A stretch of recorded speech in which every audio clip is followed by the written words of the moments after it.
belajar menggunakan video dibandingkan membaca buku? Saya lebih suka video karena lebih mudah dipahami dan juga lebih menarik. Baik, ternyata di sini lebih menyukai pembelajaran dengan visual dan juga interaktif. Nah, hal ini itu menunjukkan bahwa cara belajar setiap siswa itu berbeda-beda. Ada yang lebih memahami melalui tulisan, ada juga yang lebih memahami melalui gambar dan juga video. Inilah yang menjadi alasan pentingnya media dalam pembelajaran.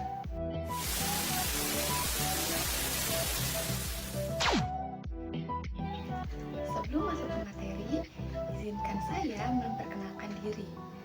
Nah, perkenalkan, saya Nesa Farisa. Nah, pada kesempatan kali ini, kita akan membahas tentang konsep dasar media pembelajaran. Setelah pembelajaran ini, kalian diharapkan bisa menjelaskan pengertian media, menjelaskan media pembelajaran, mengidentifikasi fungsi media, menyebutkan jenis-jenis media, dan juga menentukan karakteristik media yang baik.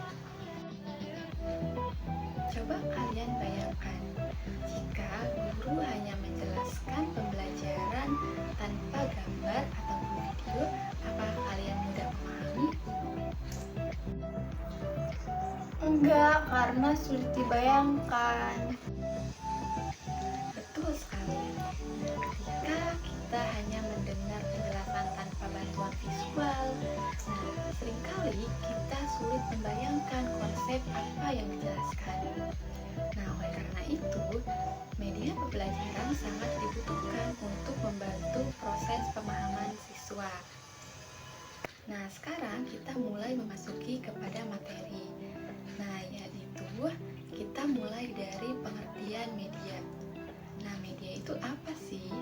Nah, secara etimologis, media berasal dari bahasa Latin, yaitu medium yang berarti perantara atau penghubung. Dalam konteks komunikasi, media adalah segala sesuatu yang digunakan untuk menyalurkan pesan dari sumber kepada penerima pesan. Artinya, media berfungsi sebagai alat yang menjembatani proses penyampaian informasi agar pesan dapat diterima dengan baik oleh penerima. Jika kita perhatikan dalam kehidupan sehari-hari yang kita temui, kita tidak akan lepas dari yang namanya media. Misalnya, buku.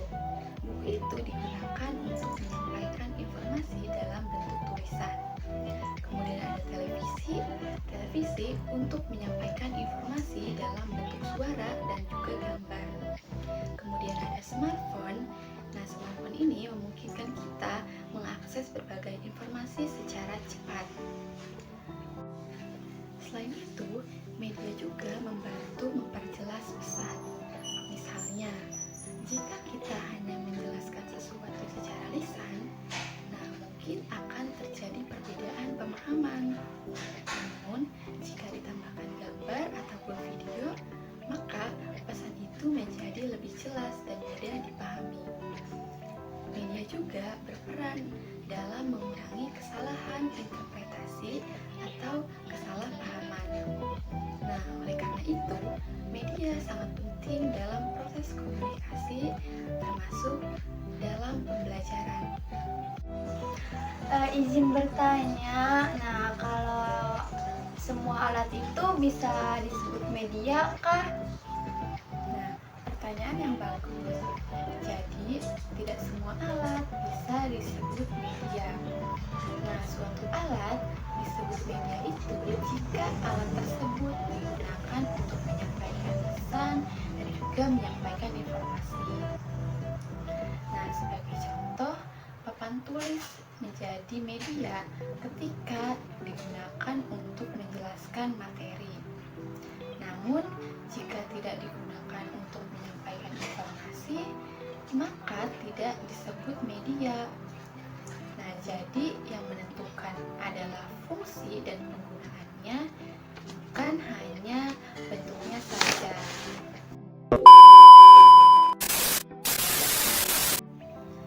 Sekarang kita masuk ke bagian media pembelajaran.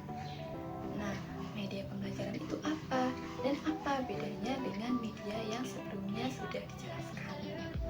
Jadi, media pembelajaran itu adalah segala alat, bahan, atau sarana yang digunakan dalam proses pembelajaran untuk membantu menyampaikan materi kepada siswa agar tujuan pembelajaran ini dapat tercapai. Nah, media pembelajaran memiliki peran yang sangat penting karena mampu merangsang berbagai aspek dalam diri siswa, seperti yang pertama itu ada pikiran. Nah, yaitu membuat siswa berpikir aktif. Yang kedua ada perasaan, yang dimana membuat siswa itu tertarik. Nah, yang ketiga itu ada perhatian, membuat siswa lebih fokus. Dan yang keempat ada minat belajar, membuat siswa lebih semangat. Jadi, dengan adanya media, pembelajaran tidak lagi bersifat satu arah, tetapi menjadi lebih interaktif dan juga menarik. Nah, sekarang coba kalian bayangkan, jika saya menjelaskan tentang gunung berapi hanya dengan kata-kata. Nah, misalnya, gunung berapi adalah gunung yang dapat mengeluarkan lava dari dalam bumi. Nah, mungkin kalian akan kesulitan untuk membayangkan seperti apa prosesnya. Nah, sekarang coba kalian perhatikan video berikut.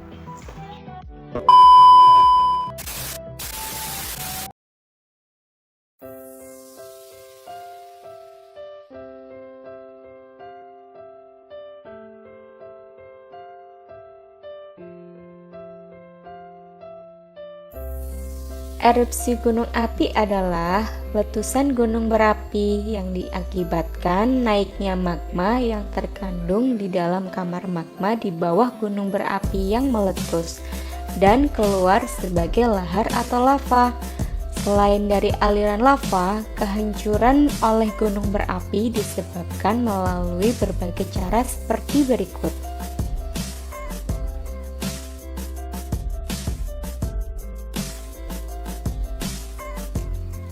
Awan panas adalah aliran material vulkanik panas yang terdiri atas batuan berat, batuan ringan, dan lava yang pergerakannya cenderung mengalir melalui lembah. Aliran lava adalah magma yang meleleh ke permukaan bumi melalui rekahan. Suhunya lebih dari 10.000 derajat Celcius dan dapat merusak segala bentuk infrastruktur. Beberapa hal yang perlu diketahui mengenai ancaman bahaya erupsi gunung api yaitu tingkat status gunung api dan kawasan rawan bencana sebagai berikut. Tingkat normal adalah aktivitas gunung api berdasarkan pengamatan hasil visual, kegempaan, gejala vulkanik lain, dan tidak memperlihatkan adanya kelainan. Tingkat siaga adalah peningkatan kegiatan berupa kelainan yang tampak secara visual atau hasil pemeriksaan kawah, kegempaan, dan gejala vulkanik lain. Tingkat waspada adalah peningkatan semakin nyata hasil pengamatan visual atau pemeriksaan kawah, kegempaan, dan metode lain saling mendukung. Berdasarkan analisis, perubahan kegiatan cenderung diikuti letusan. Tingkat awas adalah tingkatan yang menunjukkan jelang letusan utama. letusan awal mulai terjadi berupa abu atau asap. Berdasarkan analisis data pengamatan, segera akan diikuti letusan utama. Proses terjadinya gunung meletus yaitu diawali dengan adanya magma di dalam perut bumi atau inti bumi. Magma sendiri merupakan batuan cair yang berada di perut bumi. Magma dapat terbentuk akibat panasnya suhu di dalam bumi. Suhu panas yang ada di dalam bumi mampu melelehkan batuan penyusun lapisan bumi. Ketika batuan-batuan tersebut meleleh, maka dihasilkan gas yang kemudian bercampur dengan magma. Magma yang mengandung gas kemudian akan terdorong sedikit demi sedikit ke permukaan bumi karena memiliki massa yang lebih ringan daripada batuan padat yang ada di sekelilingnya.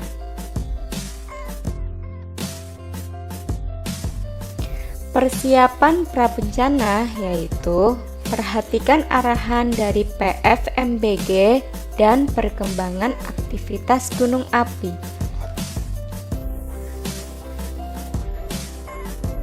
Dua, mengatasi jalur evakuasi yang telah disiapkan oleh pihak berwenang.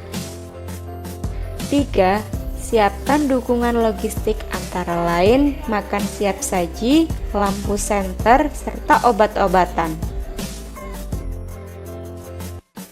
Persiapan saat bencana tidak berada di lokasi yang direkomendasikan untuk dikosongkan. 1. Tidak berada di lembah atau daerah aliran sungai. 2. Hindari tempat terbuka, lindungi diri dari abu letusan gunung api.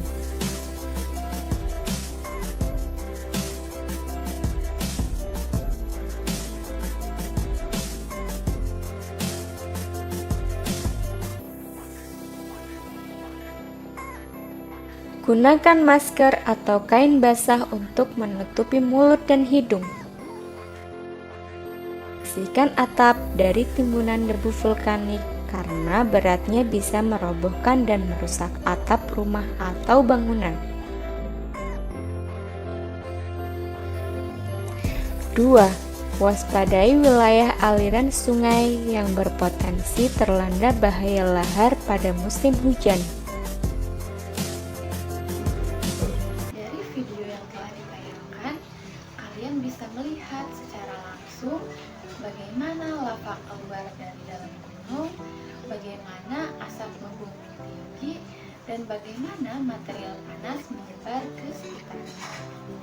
Coba kalian bayangkan, jika kalian berada di dekat gunung tersebut, tentu akan terasa sangat panas dan juga berbahaya. Melalui video tadi, kalian tidak hanya mendengar penjelasan, tapi juga melihat gambaran nyata dari konsep tersebut. Inilah yang dimaksud bahwa media pembelajaran dapat mengubah sesuatu yang abstrak menjadi lebih konkret. Nah, selain itu, dengan melihat langsung, kalian akan lebih mudah mengingat materi dibandingkan hanya mendengarkan penjelasan. Nah, setelah melihat video gunung berapi tadi, sekarang saya ingin kalian benar-benar membayangkan berada di situasi tadi. Nah, jika kalian berada di sekitar gunung tersebut, apa yang akan kalian rasakan dan apa yang akan kalian lakukan? Coba jawab sekarang. Yang pastinya akan terasa panas, terus juga hal yang akan saya lakukan itu akan menjauh gitu. Kalian sudah bisa membayangkan dan juga merasakan berada di situasi tersebut. Nah, padahal kita hanya melihat dari video.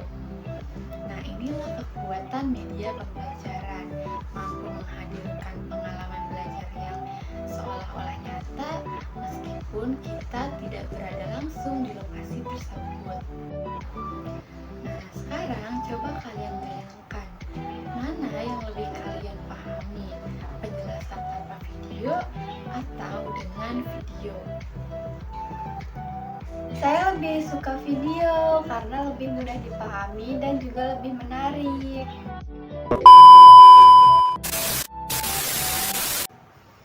Nah, ini ada contoh lain. Misalnya, kalian belajar tentang tata surya.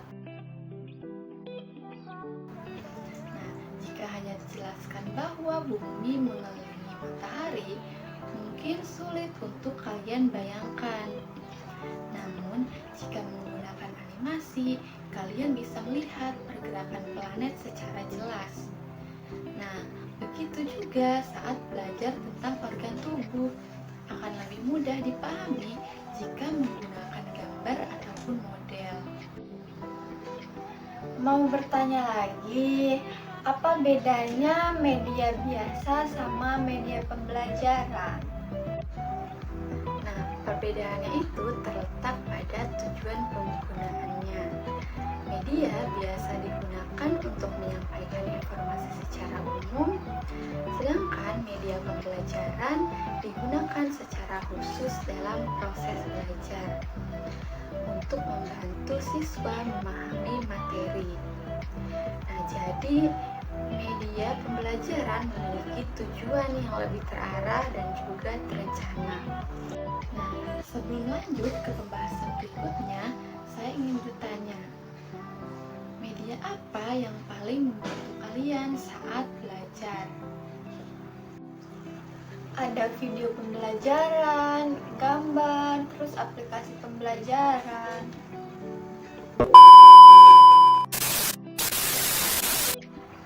Sekarang kita masuk pada pembahasan fungsi media. Nah, media pembelajaran memiliki beberapa fungsi penting. Yang pertama itu ada fungsi atensi untuk menarik perhatian siswa agar fokus. Yang kedua ada fungsi afektif, yaitu untuk menumbuhkan minat dan motivasi siswa.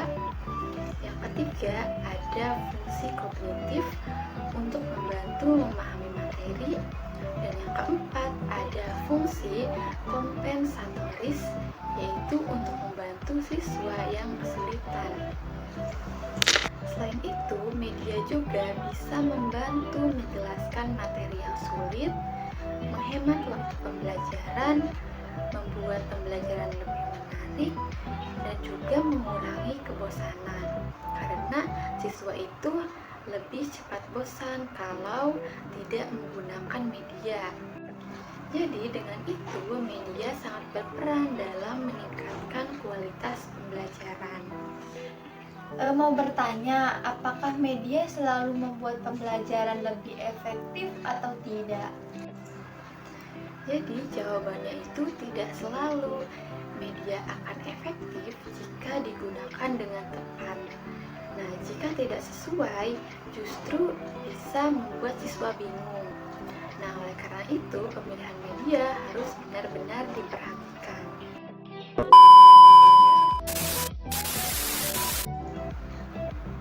Sekarang kita masuk ke pembahasan jenis media. Nah, media pembelajaran ini terdiri dari beberapa jenis, dan masing-masing itu memiliki fungsi serta kelebihan yang berbeda-beda. Pertama ada media visual. Nah, media visual ini adalah media yang hanya dapat dilihat. Contohnya ada gambar, kemudian ada grafik, ada peta, kemudian ada poster. Nah, misalnya saat belajar organ tubuh, gambar akan membantu memahami bentuk dan juga letaknya. Begitupun dengan video. Yang kedua, ada media audio. Nah, media yang hanya dapat didengar. Contohnya, rekaman suara dan juga ada podcast. Nah, misalnya dalam pelajaran bahasa, siswa bisa melatih pendengaran melalui audio. Yang ketiga, ada media audiovisual, yang dimana media audiovisual itu menggabungkan suara dan juga gambar. Contohnya yaitu video pembelajaran, kemudian ada animasi. Nah, contoh seperti video gunung berapi yang sebelumnya sudah ditampilkan. Nah, yang keempat ini ada media berbasis ICT, yang dimana media berbasis ICT ini menggunakan teknologi digital. Contohnya itu ada Google Classroom, ada Wayground, dan juga ada Kahoot. Nah, dengan media ini, pembelajaran ini jadi lebih interaktif. Mau bertanya lagi, terus media apa yang paling baik? Jadi, tidak ada media yang paling baik. Nah, yang terbaik itu adalah yang sesuai dengan kebutuhan pembelajaran.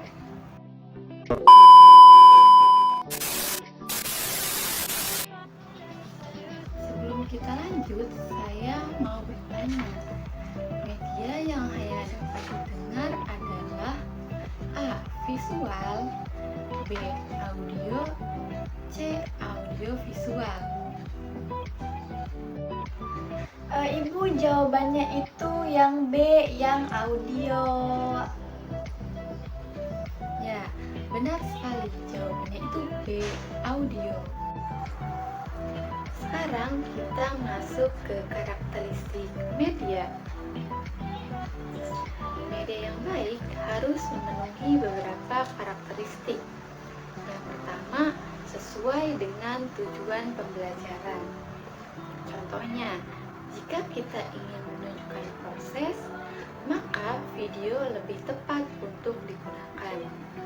Yang kedua, menarik perhatian. Nah, misalnya menggunakan warna, animasi, ataupun gambar. Yang ketiga, mudah digunakan. Media itu tidak boleh terlalu rumit. Kemudian yang keempat, sesuai karakteristik siswa. Misal, siswa SMP lebih cocok dengan video daripada teks panjang. Nah, kemudian yang kelima, ada efektif dan juga efisien. Misalnya, video singkat lebih efektif daripada penjelasan panjang tanpa adanya visual. Nah, jika tidak sesuai, pembelajaran itu tidak maksimal. Apakah semua media itu cocok untuk semua materi? Tidak.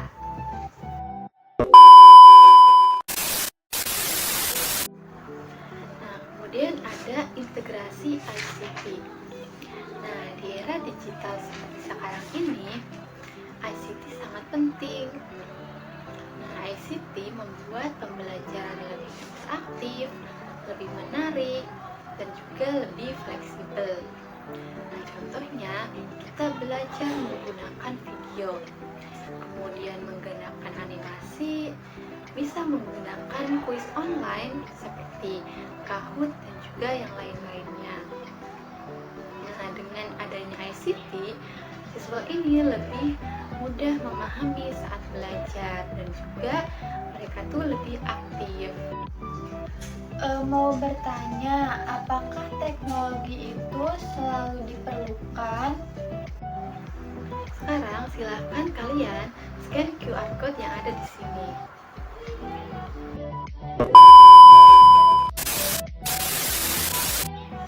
Nah, kita nih sudah sampai di penghujung materi.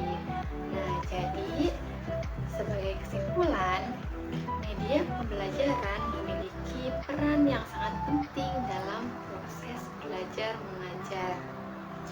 Nah, media bukan hanya sebagai alat bantu, tapi juga sebagai sarana untuk meningkatkan kualitas pembelajaran. Dengan adanya media, pembelajaran menjadi lebih mudah dipahami, pembelajaran menjadi lebih menarik dan juga siswa menjadi lebih aktif dalam proses pembelajaran.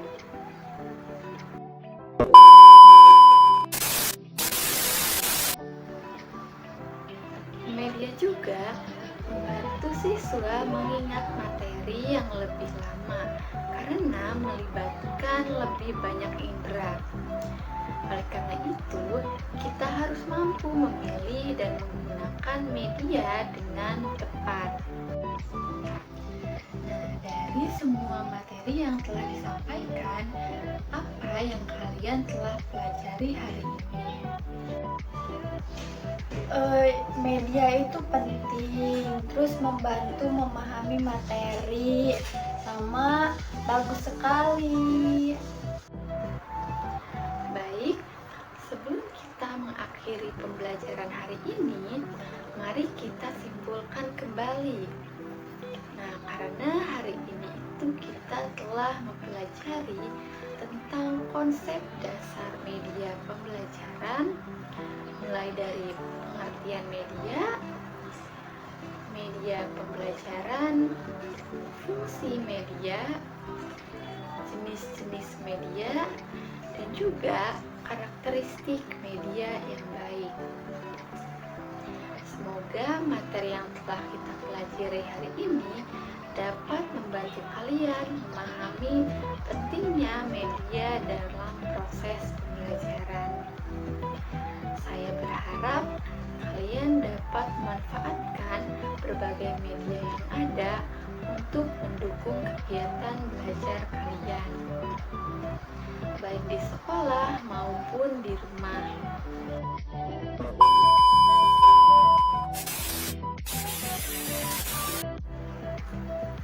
Tetap semangat belajar, tingkatkan terus rasa ingin tahu kalian, dan jangan ragu untuk mencoba hal-hal yang baru. Jika ada materi yang belum dipahami, kalian bisa mempelajarinya kembali atau bertanya pada kesempatan berikutnya. Akhir kata, saya ucapkan terima kasih atas perhatian dan partisipasi kalian semua selama pembelajaran hari ini. Wassalamualaikum warahmatullahi wabarakatuh.